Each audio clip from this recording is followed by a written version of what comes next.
The golden age of Hollywood was an era of carefully constructed illusions. Studios spent millions crafting the public images of their stars, presenting them as idealized versions of American life. Loving spouses, devoted parents, and upstanding citizens. Publicists worked tirelessly to suppress scandals, bribe reporters, and maintain the fantasy that audiences paid to believe in. But behind the studio gates, in the sprawling mansions of Beverly Hills and the bungalows of the Hollywood Hills, reality often told a different story. These were the parents whose home lives were known to be troubled. Their reputations as mothers and fathers were a source of Hollywood gossip and concern, a dark shadow that loomed over their glittering careers. Here are 11 Golden Age stars who were rumored, even at the time, to be living nightmares as parents. 1. The icy patriarch, Bing Crosby.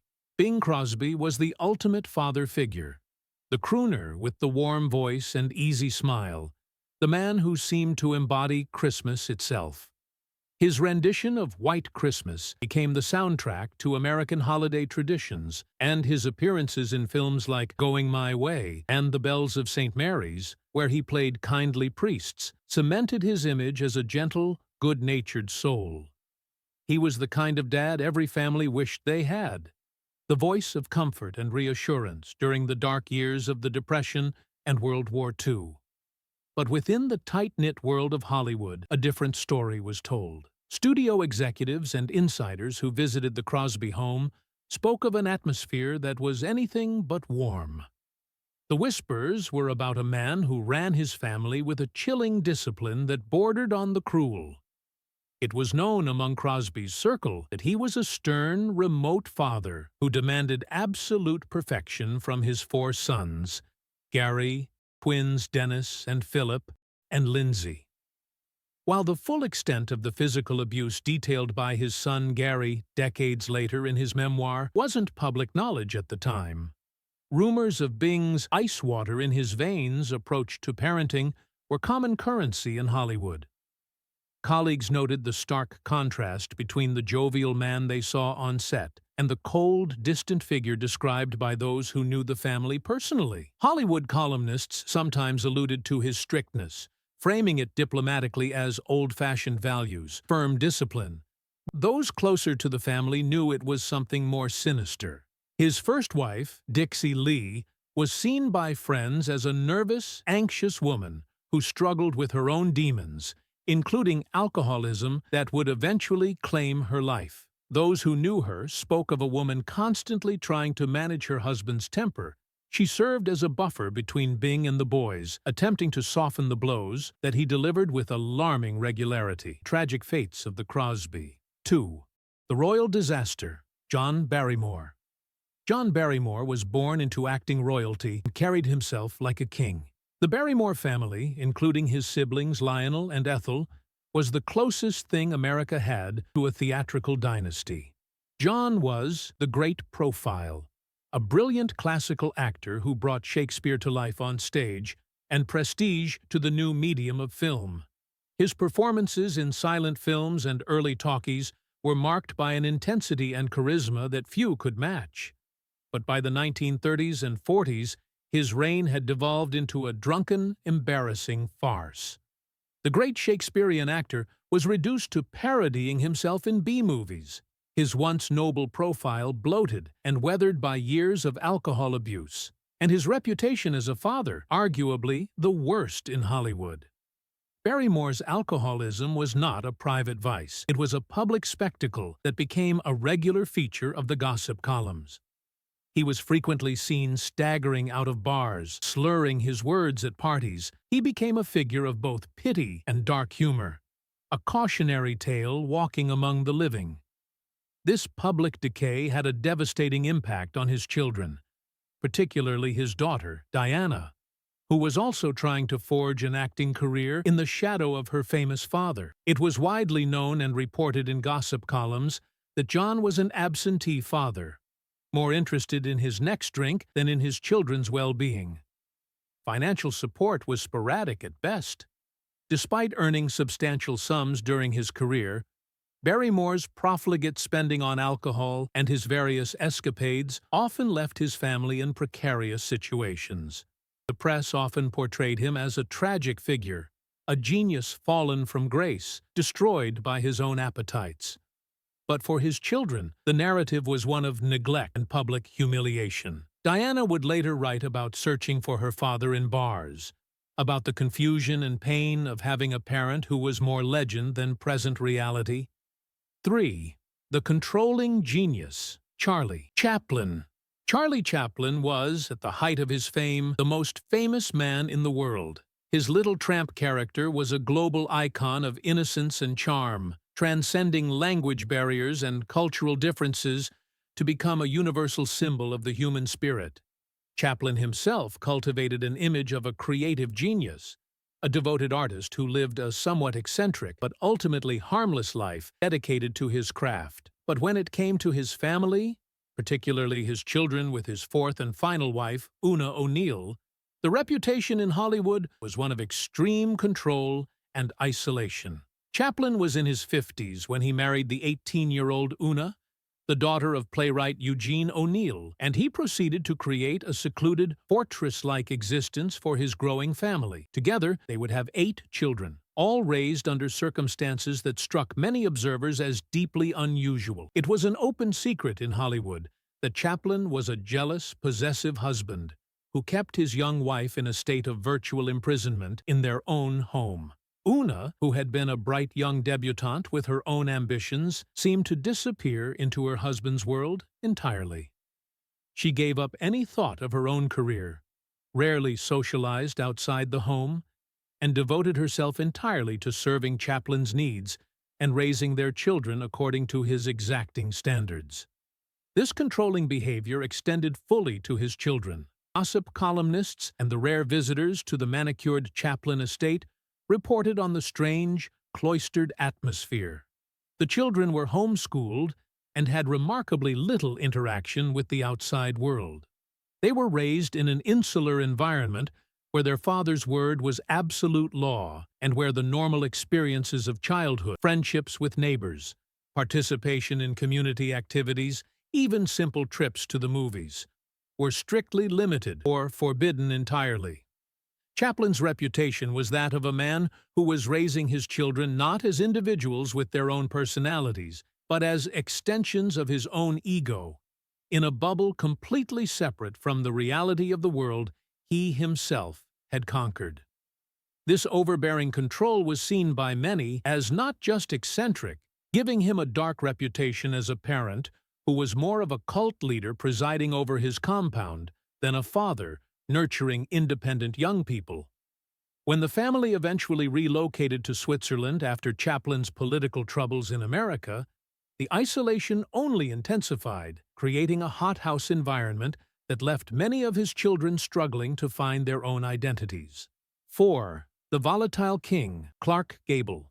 Clark Gable was the King of Hollywood, a title bestowed upon him by a studio publicity campaign, but one that seemed entirely earned. He was the embodiment of rugged masculinity, a charismatic leading man who women adored and men wanted to be. His roles in films like It, Happened One Night, Mutiny on the Bounty, established him as the definitive male star of his era. On screen, he was decisive, strong, and often played a protective, paternal role, the man who took charge and kept everyone safe. In his real life as a father, however, Gable's reputation was one of profound neglect and emotional distance. He was a man who was married 5 times and had children with different partners, creating a fractured family life that was difficult to track even for Hollywood insiders. His relationships were marked by passion, but also by instability, and his children often seemed to be casualties of his restless personal life. His most famous case of paternal failure involved his daughter, Judy Lewis, born from his affair with actress Loretta Young. Young became pregnant during the filming of The Call of the Wild in 1935, and the scandal was covered up by the studio with extraordinary effort. Young disappeared for several months, ostensibly for health reasons, gave birth in secret, placed the baby in an orphanage temporarily, and then adopted her own daughter. Judy Lewis grew up not knowing that the famous Clark Gable was her biological father, a secret kept from her until adulthood. Gable, for his part, never publicly acknowledged her, and reportedly showed no interest in having a relationship with the child he had fathered. 5. The Mommy. Dearest, Joan Crawford. Joan Crawford was a star who fought her way to the top through sheer force of will. Born into poverty as Lucille Lesueur, she reinvented herself completely, transforming into the glamorous, sophisticated Joan Crawford through years of effort and relentless self-improvement. She was known for her meticulous professionalism, her glamorous lifestyle, and her fierce dedication to her career.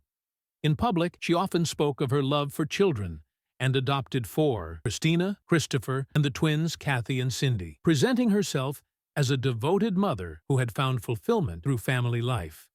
Her reputation as a mother was notoriously dark, long before her daughter Christina's book, Mommy, Dearest, shocked the world in 1978. Studio executives, housekeepers, nannies, and acquaintances who passed through the Crawford household whispered stories of her volatile temper and obsessive need for control. The rotating cast of domestic staff who worked for Crawford, few lasted long, told tales that circulated throughout the industry. It was known that Crawford ran her home with the same iron fist she ran her career. Everything had to be perfect, spotlessly clean, meticulously organized, and absolutely under her control. Gossip columnists hinted at her strict and unusual parenting methods, using the diplomatic language of the era to suggest something darker. Friends who visited noticed that the children were often seen and not heard, required to behave with an almost military discipline that seemed entirely inappropriate for their ages. The children were often seen as props for her public image, required to be perfectly clean and perfectly behaved at all times. They were trotted out for photo opportunities, their outfits coordinated with Crawford's, their smiles forced and fixed. But the perfection demanded in these public moments was nothing compared to what was expected in private. 6. The Unreliable Dad, Spencer Tracy. Spencer Tracy was the actor's actor.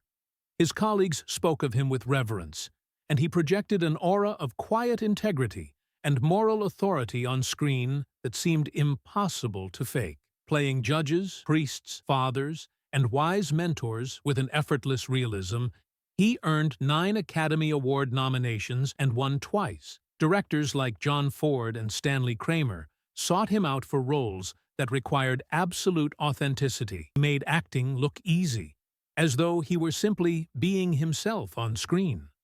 His reputation as a father was marred by a secret he couldn't entirely hide: his severe alcoholism. Tracy's benders were legendary within the industry, the stuff of darkly whispered stories among studio executives and fellow actors.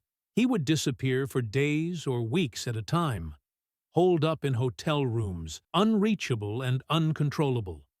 His wife, Louise, was left to manage the family during these episodes, never knowing when or in what condition her husband would return.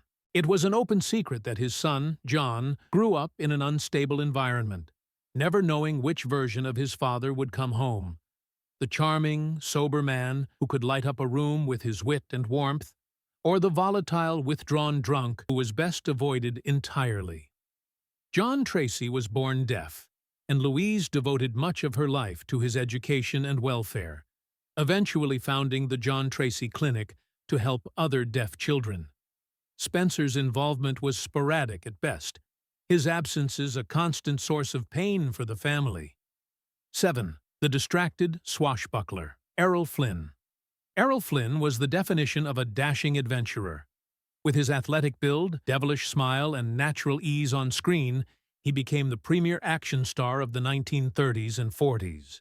His on-screen persona was one of freedom, excitement, and living life to the fullest. He was the hero who always got the girl, saved the day, and made it all look effortless. In films like Captain Blood, The Adventures of Robin Hood and the Seahawk, He embodied a kind of glamorous rebellion that audiences found irresistible. As a father, his reputation was one of complete irresponsibility. Flynn's life was a whirlwind of parties, affairs, and reckless behavior that provided endless material for the gossip columns. He drank heavily, took drugs openly, and pursued women with an abandon that shocked even jaded Hollywood observers. His yacht, the Sirocco, was infamous as a floating party palace, where the normal rules of society didn't apply. His children, Sean, Rory, and Deirdre, from his various marriages, were, at best, afterthoughts in his endless pursuit of pleasure. It was widely reported that Flynn was a charming but utterly absent father, more interested in sailing to exotic locations or seducing his latest conquest than in attending a school play or helping with homework. When he did appear in his children's lives, it was often as a disruptive force rather than a stabilizing one. 8. The master of psychological fear, Alfred Hitchcock. Alfred Hitchcock was the master of suspense, a cinematic genius who delighted in terrifying audiences. His public persona was carefully cultivated, the portly, eccentric artist with a morbid but fascinating wit, introducing his television show with deadpan humor about murder and mayhem. He was a showman who understood the power of image, and he crafted his own as meticulously as he crafted his films. While his most infamous abusive behavior was directed at his leading ladies, particularly Tippi Hedren, whom he subjected to psychological torment during the filming of The Birds and Marnie. Whispers of his cold, controlling nature extended to his home life as well. His wife, Alma Reville, was a talented film editor and collaborator, her contributions often minimized or overlooked. His daughter, Patricia, worked as an assistant on several of his films and appeared in small roles in movies like Strangers on a Train and Psycho. But their relationship was known to be professional and strained rather than warm and fatherly. Those who observed them on set noted a formality and distance that seemed unusual between parent and child. Patricia seemed more like an employee than a beloved daughter, evaluated on her usefulness rather than valued for herself. Hollywood insiders saw Hitchcock as a man whose obsessions and need for control didn't stop when the cameras stopped rolling. His fascination with cool blondes, his elaborate practical jokes that often crossed the line into cruelty, and his manipulation of actors to get the performances he wanted all suggested a personality that viewed people as objects to be used rather than individuals to be respected. 9. The unstable star, Judy Garland. Judy Garland was one of the most talented and beloved stars of her generation. Her voice was a wonder, powerful, emotional, and capable of communicating depths of feeling that left audiences breathless. Her performances in films, like The Wizard of Oz, Meet Me in St. Louis, and A Star is Born, made her an American icon. She was Dorothy, the girl who wanted nothing more than to go home, and something about her vulnerability spoke to audiences on a profound level. She was also a deeply troubled woman whose struggles were well known within the industry. MGM had put her on diet pills as a teenager to control her weight, beginning a cycle of drug dependency that would plague her entire life. She battled depression, anxiety, and a series of failed marriages that left her emotionally and financially devastated. Her reputation as a mother was a source of open concern and gossip throughout Hollywood. Garland's well-documented struggles with mental health and addiction created an incredibly chaotic and unstable environment for her children, Liza Minnelli, from her marriage to Vincente Minnelli, and Joey Luft, from her marriage to Sid Luft. It was no secret that her home life was erratic, with her mood swings, financial problems, and troubled relationships creating constant turmoil. Friends and insiders reported witnessing scenes that would have been traumatic. Judy in the midst of a breakdown, Judy unable to get out of bed, Judy raging at her latest husband. 10. The Latin temperament, Desi Arnaz. As Ricky Ricardo on I Love Lucy, Desi Arnaz was a charming, sometimes exasperated, husband and father. which he created and produced with his real-life wife Lucille Ball, built its empire on the image of their loving, if comedic, family life. America tuned in every week to watch Lucy's zany schemes and Ricky's affectionate frustration, seeing in them an idealized version of marriage and family.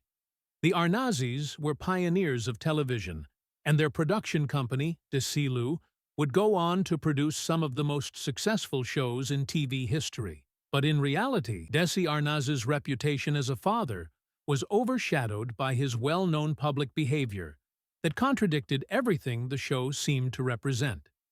His constant infidelity was widely reported in the press, impossible to hide despite Lucy's best efforts.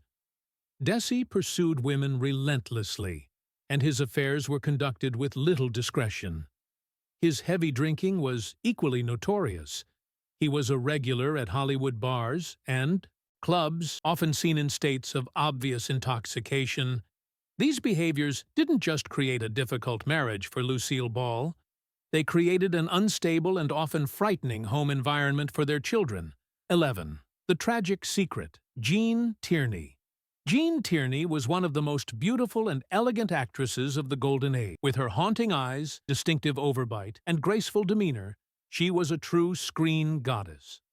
Her performances in films like Laura, Leave Her to Heaven, and The Ghost and Mrs. Muir showcased not just her beauty, but her considerable talent. She projected an image of refinement and sophistication that made her perfect for roles requiring both glamour and depth. Her personal life, however, was marked by immense tragedy that cast a shadow over everything that followed. Her reputation as a mother was shaped by a heartbreaking event that was known, though not often discussed openly, in Hollywood.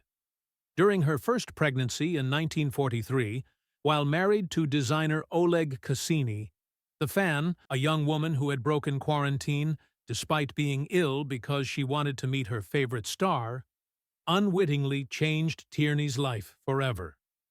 The rubella caused severe damage to the developing baby, and when Daria was born, she had severe intellectual disabilities, was partially blind and deaf. In an era with little support for such situations, no early intervention programs, no inclusive education, no family support services, Tierney faced an impossible situation. After years of trying to care for Daria at home, she made the agonizing decision to institutionalize her daughter. This was a source of immense personal pain and public gossip. The separation from her child seemed to break something in Tierney, contributing to the severe mental health struggles that would plague her for years.